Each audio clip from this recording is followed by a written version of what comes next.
Summer heat makes us desperate, and central AC bills make us broke. So you end up staring at two boxes promising to save your afternoon, the mist fan and the air cooler. Well, you know how appliance marketing goes. They are absolutely not the same thing, and buying the wrong one could literally turn your living room into a swamp. Let's break down exactly what these machines do, where they belong, and which one will actually keep you comfortable. How it works. A mist fan is exactly what it sounds like. It takes a traditional fan and forces water into the equation. It uses a high-pressure water pump to push water through microscopic nozzles mounted on the grill of the fan. This creates an incredibly fine mist. The fan blows this mist out into the air. The actual cooling happens directly on your skin. When those tiny water droplets hit your warm body, they evaporate. That evaporation process pulls heat energy directly away from you, making you feel instantly cooler. It is a highly direct physical process. An air cooler takes a completely different path. You will often hear people call these swamp coolers. An air cooler does not spray water into the room at all. Instead, it has thick, absorbent honeycomb pads lining the inside of the machine. A small internal pump pulls water from a reservoir tank and keeps those pads constantly soaked. The main fan pulls warm, dry room air from the back of the machine directly through those wet pads. As the hot air forces its way through the wet material, the water evaporates into the air. This instantly drops the temperature of the air itself. Best environment. Mist fans are strictly, exclusively, undeniably for the outdoors. Think patios, backyard decks, open garages, or sporting events. Because a mist fan is physically ejecting liquid water into the air, it requires open space and endless ventilation to disperse that moisture. If you try to run a mist fan in your enclosed living room, you are going to create an absolute disaster. The moisture will settle on everything. You will warp your hardwood floors, ruin your drywall, and soak your sofa. Air coolers follow the exact opposite rule, but with a massive geographical catch. They are designed for indoor or semi-enclosed spaces. However, they absolutely require a dry climate to function. They rely completely on evaporation. If you live in a highly humid area like Florida, Louisiana, or Houston, an air cooler is practically useless. The air in those places is already saturated with water. The water on the cooling pads simply cannot evaporate into air that is already full. In a humid climate, an air cooler just acts like a heavy, expensive regular fan that makes your room feel sticky and miserable. But if you live in Arizona, Nevada, or any place with a dry heat, an air cooler is incredibly effective. Cooling effect. Let's talk about how these machines actually feel when you are sitting in front of them. A mist fan gives you an intense, highly localized blast of relief. If you are standing directly in the path of the fan, you will feel a massive and sudden drop in temperature. It feels spectacular when you are standing by a hot grill on a 90-degree afternoon.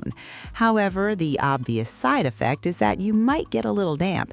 If the water pressure drops, if the nozzles are not perfectly clean, or if you just sit too close for too long, you will eventually feel like you've been standing in a light drizzle. Your clothes might get slightly wet. An air cooler operates quite differently. It is designed to lower the ambient temperature of the entire room, acting much more like a traditional air conditioner. It does not make you wet. It produces a steady, continuous stream of distinctly chilled air. It takes a little more time to cool down a whole space, and it works best if you crack a single window just slightly to keep the airflow moving and let the newly humidified air escape. The cooling effect of an air cooler is definitely more subtle than a direct blast from a mist fan, but it is vastly more comfortable if you are working at a desk, watching television, or trying to sleep. Energy use. Both of these machines are going to save you a fortune compared to running a central air conditioning unit. That is usually the primary reason people start looking into them. A mist fan draws electrical power for the main fan motor and the high-pressure water pump. It is highly efficient. You can run one all afternoon without noticing a dent in your electric bill. An air cooler uses energy for its blower fan and a much smaller, low-pressure water pump that just trickles water over the cooling pads. Comparatively, they draw roughly the same amount of electricity. To put it in perspective, running either of these machines uses about as much power as leaving a couple of traditional incandescent light bulbs turned on. They're remarkably cheap to operate. Maintenance. You know, nobody ever thinks about the long-term upkeep when they're distracted by the heat in the checkout line. Mist fans have a very specific and frustrating enemy. That enemy is hard water. If your tap water has a high mineral or calcium content, those microscopic misting nozzles are going to clog. It is not a possibility, it is a certainty. You will find yourself constantly unscrewing the nozzles, soaking them in white vinegar, and scrubbing them with a toothbrush just to keep the mist spraying evenly. You also have to remember to drain the water lines before winter so they don't freeze and crack. Air coolers require a totally different kind of babysitting. Because they are constantly pulling warm air through wet, dark pads, they are the perfect breeding ground for mold and mildew. You can't just turn it off and walk away. You have to drain the water tank regularly. After every use, you should really turn off the water pump and let just the fan run for 20 minutes to completely dry out the internal pads. If you don't dry them out, your living room will smell like a swamp the next time you turn it on. You also have to buy and install fresh cooling pads every single season to keep the machine running clean and smelling fresh. Cost. Mist fans have a totally wild price range. You can go online and buy a cheap plastic misting ring that just clips onto a box fan you already own for $20. On the other end of the spectrum, you can spend $800 on a commercial-grade oscillating pedestal mist fan with a heavy-duty brass pump. The initial investment depends entirely on how serious you are about your patio setup. Air coolers generally sit squarely in the middle ground. A decent, reliable, portable unit designed to cool a bedroom or a small living room will run you anywhere from $150 to $300. But you have to factor in the subscription cost of an air cooler. You must buy those replacement cooling pads every year, which adds a recurring $20 to $40 to the true cost of ownership.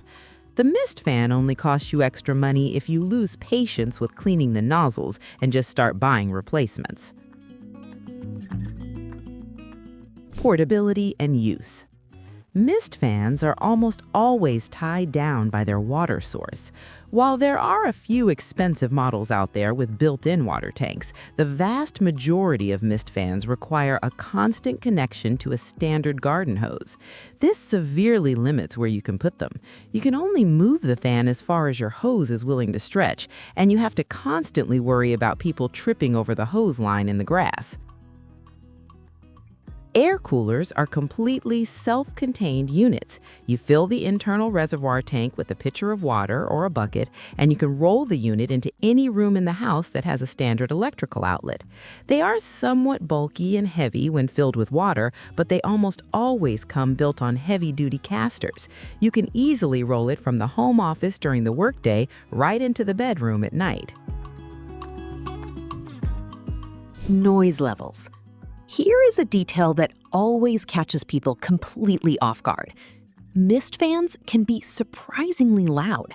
You are dealing with a large fan motor pushing outdoor air combined with the mechanical, rattling hum of a water pump forcing water through tiny holes under high pressure. It blends in fine if you are at a loud backyard barbecue with music playing, but it is not a quiet machine. Air coolers are significantly quieter. The water pump inside an air cooler just trickles water, so it barely makes a sound. The only noise you really hear is the rush of air coming from the fan blade itself. On a lower setting, an air cooler provides a really pleasant, steady white noise that is actually very easy to sleep right next to. Water consumption? Mist fans simply drink water. If you have a mist fan hooked up to your garden hose and you leave it running all afternoon during a party, it is constantly spraying a fine volume of water directly into your yard. It's a slow, steady spray, but it definitely adds up over the course of a long, hot weekend. Air coolers are much more conservative with their water usage. You fill a 2-gallon or maybe a 5-gallon tank, and that specific amount of water is slowly and deliberately evaporated over the course of 6 to 8 hours. It uses water highly efficiently to specifically chill the air, rather than just endlessly spraying it out into the ether. So, who wins? So which one do you actually need to buy? The decision is painfully simple once you strip away all the nonsense. If you want to sit on your back deck in July, grill some burgers, and not sweat to death while you do it, buy a mist fan. It is the undisputed champion of keeping you cool outdoors. If you live in a dry climate, want to significantly cool down your living room without turning on the expensive central air conditioning, and you do not mind refilling a water tank every day, buy an air cooler. It is a fantastic, energy-saving alternative for indoor comfort. Just respect the specific environment they are built to operate in, keep up with the basic maintenance, and you will stay perfectly comfortable all summer long.